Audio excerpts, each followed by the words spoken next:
하드셋. 안녕하십니까. 사마열혈입니다. 청독수신자 제10판 신민법 강의 2회독 471페이지 로마자 3번의 물권적 청구권 보겠습니다.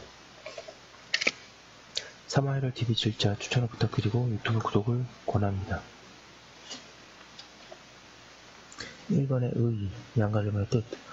물권적 청구권은 물권의 내용의 실현이 어떠한 사정으로 말미암아 방해당하고 있거나 방해를 당할 염려가 있는 경우에 물권자가 방해자에 대하여 그 방해의 제거 또는 예방을 필요한 일정한 행위를 청구할 수 있는 권리이다. 물권적 청구권.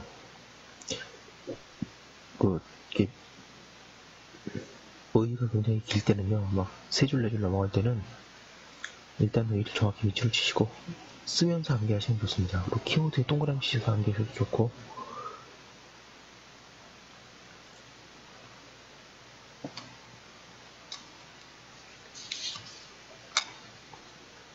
민법은 물권적 청구권을 소유권과 점유권에 관하여 규정을 하고 소유권에 관한 규정을 다른 물권에 준용하고 있다. 다만 질권에는 준용하는 규정이 두어져 있지 않으나 통설은 질권에도 점유보호 청구권 외에 일반적인 물권적 청구권을 인정하고 있다. 양가를 관한 근거. 물권적 청구권이 인정되는 근거에 관하여 학설이 나눠져 있다. 다술은 물권이 목적물에 대한 직접의 지배권이어서 물권의 내용이 완전히 실현이 방해되고 있는 경우에 방해 제거로 청구할 수 없다면 물권은 유용무실하게 되기 때문이라고 한다. 그런가 하면 물권이 물권을 직접 배타적으로 지배할 수 있는 절대권이기 때문이라는 변호도 있다.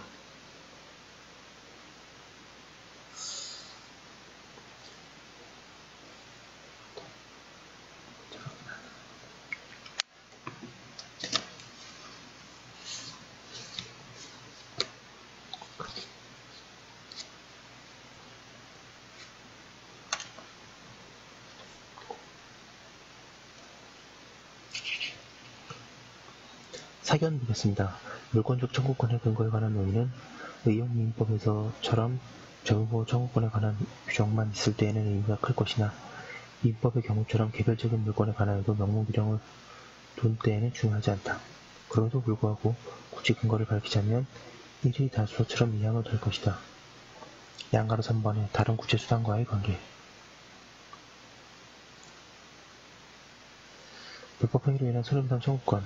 물권적 청구권이 발생하려면 방해 행위가 있어야 하는데 그 방해 행위는 많은 경우에 불법 행위가 되어 피해자인 물권자에게 손해배상 청구권을 발생시킨다. 그러한 경우에 두 권리의 관계가 문제되는데 두 권리는 요건과 효과에 있어서 크게 다르므로 양자 요건이 갖춰지면 분별할 수도 있다고 해야 한다. 방가로 2번의 계약상의 청구권. 계약관계에 기하여 타인의 물건을 점유하고 있는 경우에는 점유가 정당한 권한에 기하는 것이므로 물권적 청구권은 발생하지 않는다. 그러나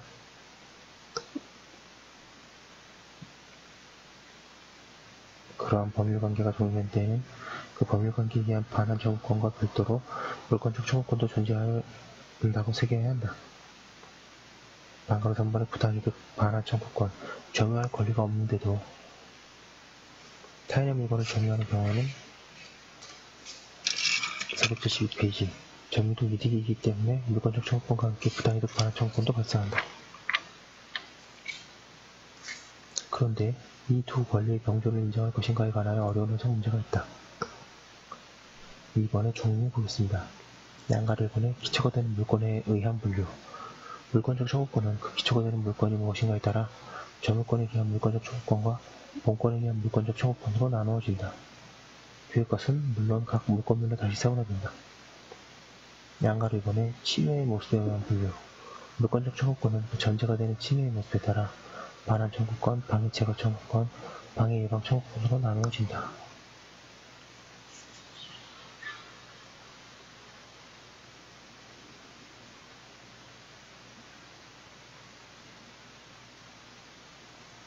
그런데 점유권과 소유권에 의한 물권적 청구권에는 이들 세 권리가 모두 인정되지만 다른 물권의 경우는 그렇지 않을 수도 있다. 예컨대 지역권과 저작권에 기하여서는 반환 청구권은 인정되지 않는다.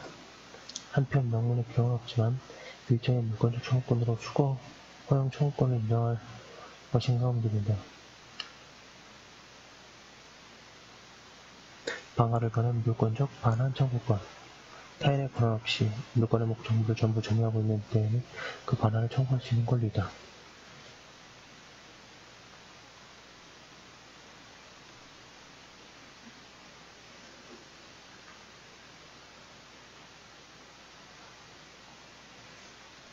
물권자가 점유를 잃은 이유는 묻지 않는다. 그리하여 예컨대 A의 토지를 B가 불법점거하여 그 전부 위에 물건, 건물을 짓고 살고 있던 때에는 점유를 침탈당한 경우뿐만 아니라 토지 임차인이 임대차 기간이 만료된 뒤에도 토지를 반환하지 않고 있던 때처럼 점유자가 적법하게 점유하였으나 점유 권한이 없어지게 된 경우에도 반환 청구권이 발생한다. 방가르면 물권적 방해 제거 청구권.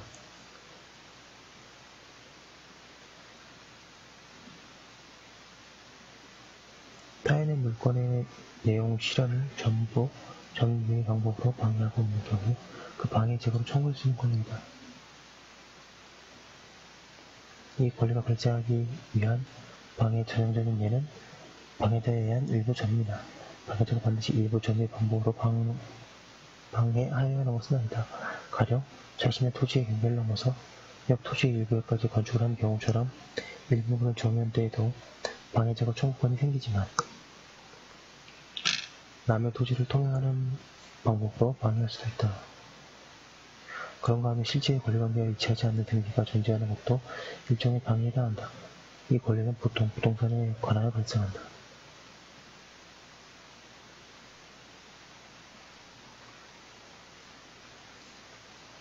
방금 선말 물권적 방해 예방 청구권. 물권의 내용 실현이 현재 방해당하고 있지는 않지만 장차 방해받을 염려가 있는 경우에 그 방해 예방에 필요한 행위를 청구할 수 있는 권리이다.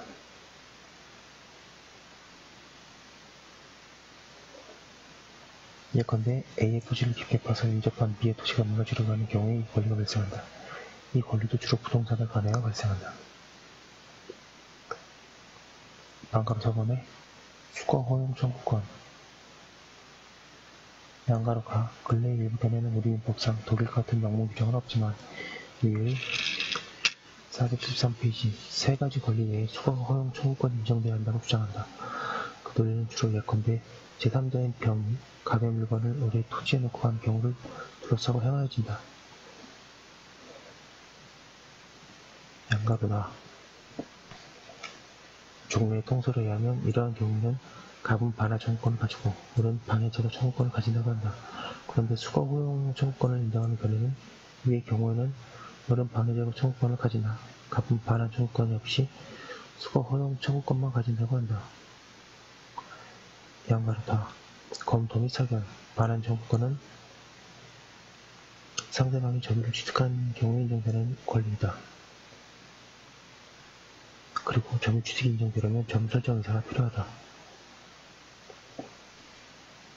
그런데 위 경우 토지 소유자인 을은 점유 설정 의사가 없다고 하여야 한다. 따라서 갑은 을에 대하여 반환 청구권을 가지지 못한다. 그러면 이 경우에 갑은 아무런 권리도 없다고 할 것인가? 만약 그리하면 갑은 소유권 행사를 할 수 없게 된다. 그러므로 어떠한 권리가 인정되어야 마땅하다. 그런데 이 경우에 관하여는 민법의 필요성이 전혀 없다. 즉 법률에 틈이 있는 것이다. 이 틈은 이론에 의하여 채워져야 한다. 이 이론은 사견에 의하면 수거 허용 청구권이 인정하는 것이다. 그리고 그 근거는 신칙이라고 하여야 한다. 우리 일부 견해는 그 근거로 216조 인지사용 청구권을 들기도 하나 그 권리와는 거리가 멀다. 수거 허용 청구권은 점유자의 점유가 상실된 경우에 상대방이 점유를 시작하지 않을 때에 점유자와 소유자에게 인정되며 이때 점유 상실의 원인은 묻지 않는다. 상대방이 다른 자의 물건이 자기 토지에 놓여 있음을 안 것만으로는 상대방의 점유가 시작되지 않으면 물론이다. 상대방이 수거를 거절하는 것만으로도 상대방의 점유가 시작되는 것은 아니다.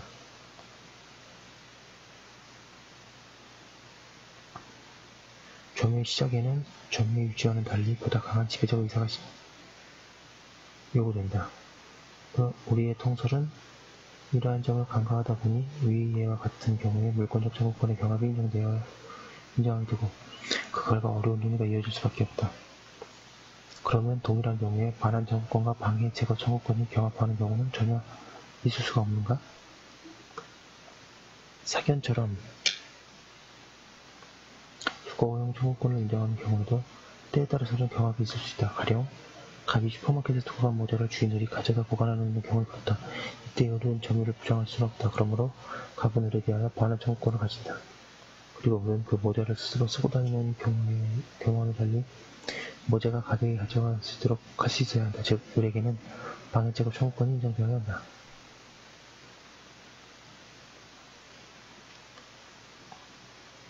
3번의 특수성. 양가를 일본한 물권적 청구권의 성질. 물권적 청구권의 성질에 관하여 우리 학설은 표현은 다소 다르지만 실질적으로는 이치하여 물권의 효력으로서 발생하는 청구권이라고 한다.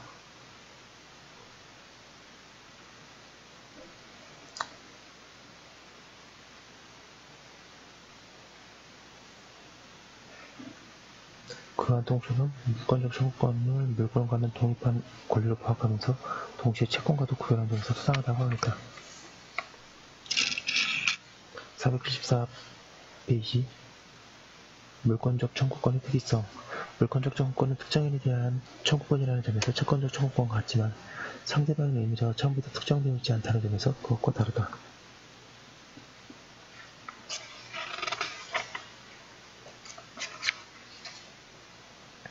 반가를 번 물권적 청구권은 물권에 의존하는 권리여서 언제나 물권과 운명을 같이 하며 물권의 이전, 소멸이 있으면 그에 따라 물권적 청구권도 이전, 소멸한다. 그리하여 물권과 분리하여 물권적 청구권만을 양도하지는 못하며 소유권을 양도하면서 그에 기한 물권적 청구권을 전 소유자에게 유보하여 줄 수도 없다. 반가 3번에 물권이 채권에 우선하기 때문에 물권적 청구권은 채권적 청구권에 우선한다. 그리하여 특정한 물건에 관하여 두 권리가 병존하는 때에는 물권적 청구권자가 우선적으로 권리를 행사할 수 있고 파산 시에는 환치권을 가진다. 반가로 4번은 물권적 청구권의 소멸시효. 물권적 청구권이 물권으로부터 독립하여 소멸시효에 걸리는지 문제된다. 양가로 가의 학설.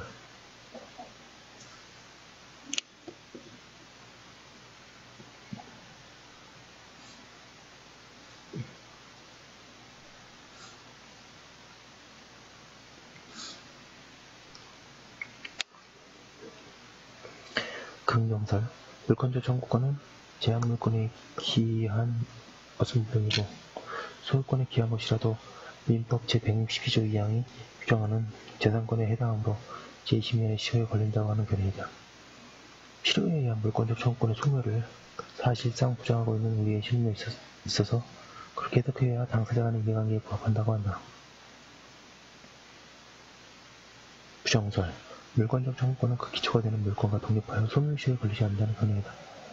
이 견해는 그 이후로 1번에 물권이 존재하는데도 물권적 청구권이 소멸시효에 걸린다고 하면 물권은 실질상 성실하게 되고 2번 물권의 침해 상태가 계속되고 있는 동안은 물권적 청구권이 부단히 발생하여 시효가 완성될 여지가 없으며 3번에 물권적 청구권이 소멸시효에 걸리는가를 그것이 기초하고 있는 물권에 따라 달리하는 것이 타당하지 않다는 점을 든다. 반가로마 3번의 제한적 긍정선. 소유권에 대한 물권적 청구권은 소멸시효에 걸리지 않으나 제한물권에 대한 물권적 청구권은 소멸시효에 걸린다고 한다. 이 견해는 소유권은 소멸시효에 걸리지 않지만 제한물권은 소멸시효에 걸린다는 등을 근거로 한다. 판례는 제한물권에 대한 물권적 청구권에 대해서는 판단한 적이 없으나 소유권에 대한 물권적 청구권에 관하여 소멸시효의 대상이 아니라고 한다. 밑줄 치겠습니다.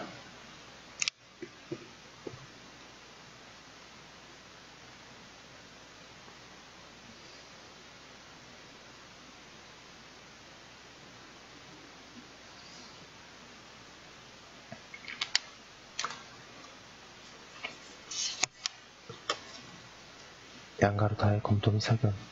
학설들의 타당성을 검토하기 전에 먼저 분명해둬야 할 문제들이 있다. 첫째로 물권적 청구권의 소멸시효 문제는 그 권리가 그것을 발생하게 한 물건과는 별도로 독립하여 시효에 걸리느냐의 문제이다. 어느 견해를 취하든 물건 자체가 시효에 걸려서 소멸하면 475페이지 물권적 청구권은 그에 따라서 당연히 소멸하게 된다. 둘째로 제한 물건에 관하여는 그에 기한 물권적 청구권이 시효에 걸린다고 하든 걸리지 않는다고 하든 차이가 없는가? 이를 인정하는 문헌이 있다. 그러나 이는 옳지 않다. 가령 지상권의 목적 토지를 제3자가 전부 점유하고 있는데 지상권자가 반환 청구권을 20년간 행사하지 않은 경우에는 지상권을 행사하지 않은 것으로 되어 지상권을 소멸한다. 그리고 그 결과 지상권에 기한 반환 청구권도 소멸한다. 따라서 그 반환 청구권이 시효에 걸린다고 하든 않든 차이가 없게 된다. 그러나 방해 예방 청구권이나 방해 제거 청구권에 있어서는 다르다. 예컨대 A의 건물이 B의 지상권의 목적 토지 쪽으로 기울어져 넘어지려고 하는데 간신히 넘어지지 않은 채로 20년이 경과한 경우에는 B는 방해 예방 청구권을 20년간 행사하지 않는 것이 된다. 따라서 그 권리가 시효에 걸린다는 견해에 의하면 그 권리는 소멸하게 된다. 그러나 그렇다고 하여 B가 토지를 점유 사용하고 있는 한 그의 지상권은 소멸하지는 않는다. 그가 지상권이 행사하지 않고 있는 것이 아니기 때문이다. 제3자가 그 지상권의 목적 토지에 일부의 목재를 쌓아두고 있는 경우에도 마찬가지다. 이와 같은 경우에는 물권적 청구권의 시효에 관하여 어떤 견해를 취하느냐에 따라 결과가 달라진다. 이제 학설들을 보기로 한다. 1설에 의하면 소유권에 대한 물권적 청구권도 소멸시효에 걸리게 되어야 하는데 그때에는 소유권은 사실상 무의미한 권리가 되고 만다. 그러나 이는 명문 규정이 없는 한 인정될 수 없다. 그것은 소유권, 기타 권리의 존중이라는 민법의 근본 정신에 반하기 때문이다. 소유자가 소유권을 상실하는 것은 취득시효와 같은 명문 규정에 의한 취득원이 있는 경우에 한정된다. 그리고 2설 및 3설에 의하면 방금에서 본 것처럼 지상권이 존재하는데 물권적 청구권은 소멸하고 있는 때가 있다. 그러나 물권이 존재하는 한 그 내용 실현은 보장되어야 한다. 따라서 물권과 별도로 물권적 청구권만이 소멸시효에 걸리지 않는다고 하여야 한다. 결국 2설이 타당하다. 4번의 발생 요건 보겠습니다. 물권적 청구권의 발생 요건은 각각의 물권적 청구권에 따라 다르나 공통적인 것으로는 다음 두 가지를 들 수 있다.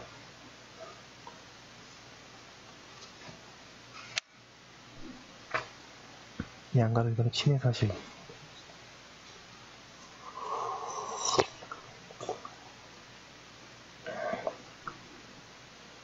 물건을 침해하거나 침해할 염려가 있을 것이 필요하다.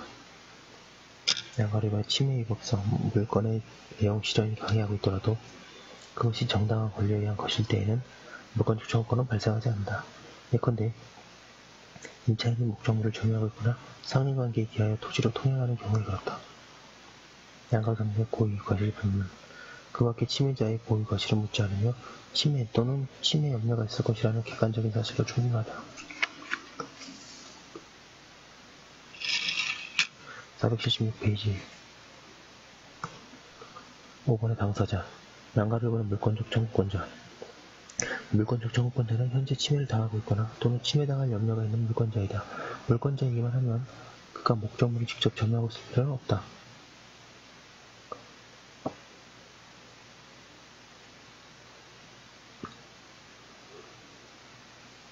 양가를 이번에 청구권 행사의 상대방은 현재 물권을 침해하고 있거나 또는 침해당할 염려가 있는 상태를 발생시키고 있는 자이다.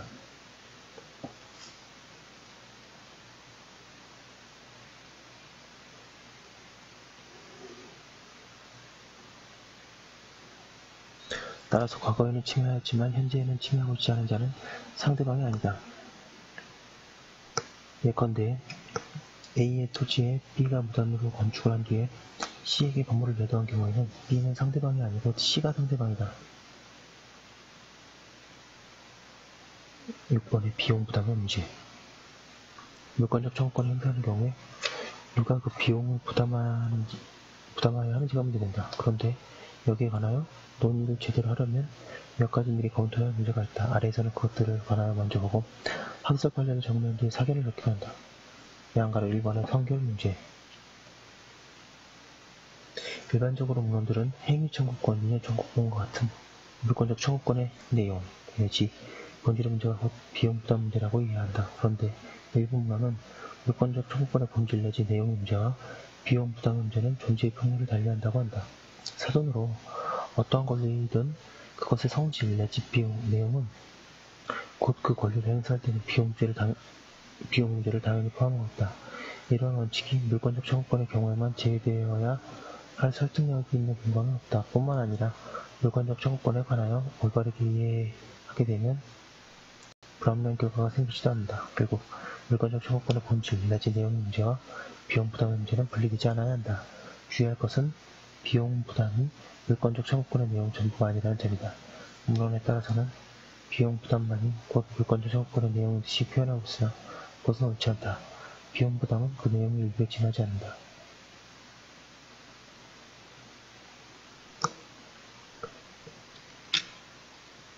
방금 이번에 다음에 수거오용 청구권이 인정되어야 하느냐가 문제되는데 그에 대해서는 앞에서 설명했다. 방금 전번에 나아가 우리 문헌들은 비용 부담 문제에 대하여 오해에 기하여 과대한 의미를 주고 있다. 즉 문헌들은 물권적 청구권을 행사하는 경우에 생기는 모든 비용을 비용 부담 문제로 다루고 있다. 그러나 비용 부담은 특히 행위 내용과 관련하는 행위 비용과 운송 비용이 구별되어야 한다. 그리하여 각각의 청구권에 대하여 이들을 따로 보아야 한다.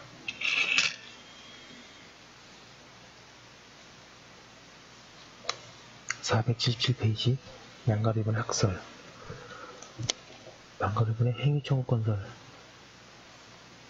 물권적 청구권은 상대방에 대하여 적극적인 행위를 할 수 있는 견해에 있고 따라서 이때의 비용은 행위자 고유 과실을 불문하며 언제나 방해자가 부담한다는 견해이다. 이 문헌에 따라서는 이 견해를 취하면서 다른 설명을 덧붙이기도 한다.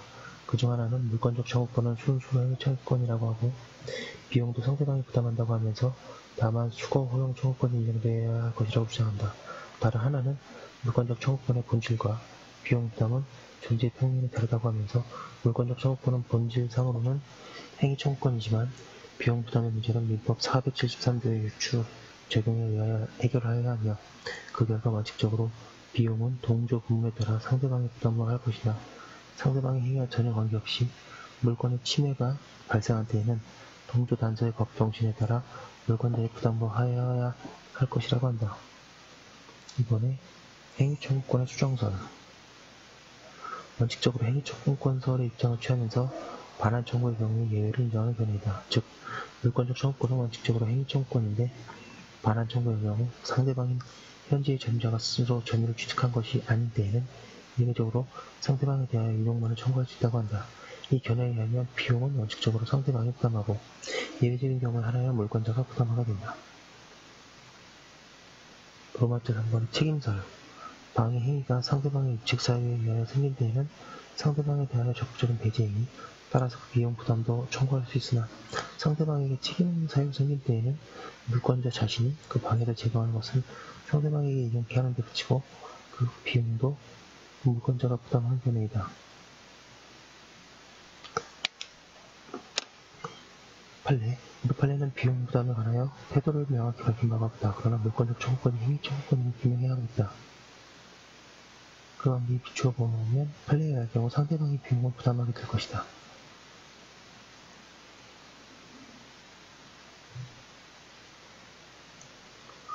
검토 및 사견 비용 부담에 관한 위 학설 판례에 대하여는 여러가지 문제점이 있다. 여기에서는 여유가 없으므로 중대한 문제점만 지적하기로 한다.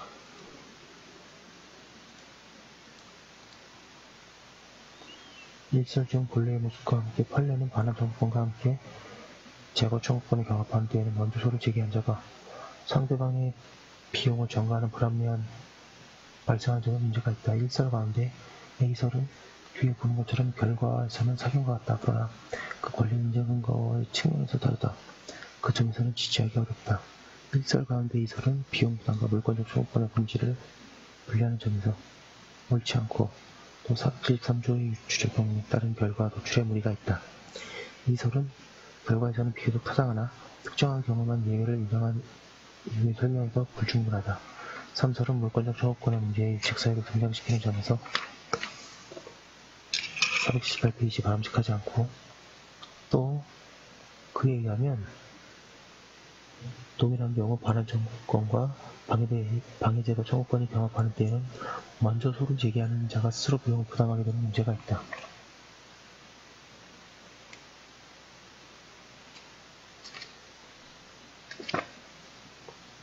위에도 본 바와 같이 학설 판례가 모두 문제가 있으므로 여기서는 독자적인 입장에서 사교를 정리해두기로 한다. 먼저 신칙상 반환 청구권의 특수한 것으로 수거고용 청구권이 인정되어야 한다. 그리고 그 권리는 인용 청구이므로 그 권리가 방해에 행사될 때에는 그 비용은 당연히 수거자가 부담해야 한다. 그에 비하여 나머지 물권적 청구권은 법문에 기초하거나 로마법 일의 영역으로 보나 모두 행위 청구권이라고 하여야 한다. 그런데 물권적 청구권을 행사하는 경우의 비용에 대하여 따로 논의되어야 한다. 비용에는 행위 비용 외에 운송 비용도 있기 때문이다. 물권적 청구권이 행위 청구권이므로 물권적 청구권을 행사한다는 경우의 행위 비용은 점유자즉 상대방이 부담한다. 이는 반환 청구에 있어서는 별로 큰 의미가 없다. 그러나 가령 갑의 책을 우리 자기의 다른 책과 같이 큰 서재에 둔 경우에는 의미가 있다. 이 경우에는 갑은 반환 청구를 할 수 있는데 그때 갑의 책은 이들이 찾아줘야 하기 때문이다. 한편 물건의 운송 비용이 급부장소와 관련하여 논의하여야 한다. 급부장소에 관하여 민법은 특정물 채권의 경우에는 채권 성립 당시 물건이 있던 장소에서 인도하여야 하고 다른 채무의 경우에는 채권자의 주소지에서 변제하도록 한다. 그런데 이 규정은 물권적 청구권에는 적절하지 않다. 급부장소는 오히려 소유자와 점유자의 관계에서 급부 의무의 내용에 따라 결정하여야 한다. 특히 210조가 유추 적용되어야 하며 이에 따르면 점유자가 선이면 손해는 소비자가 부담하고 악의는 점유자가 부담하게 된다. 그리하여 가령 반환 청구의 경우 점유자가 선인 때는 원칙적으로 현재 물건이 있는 장소가 급부장소이고 악의인 때에는 그 물건이 원래 있던 장소가 급부장소이다. 따라서 그의 경우에는 점유자가 원래 있던 장소까지 가져가서 하고 그 운송은 그가 부담한다. 그리고 어느 경우든 급부장소로부터 운송장소 운송비용은 소유자가 부담한다. 여기까지 한 거 올려주고 다음 거 이어서 하도록 하겠습니다. 잠시만요.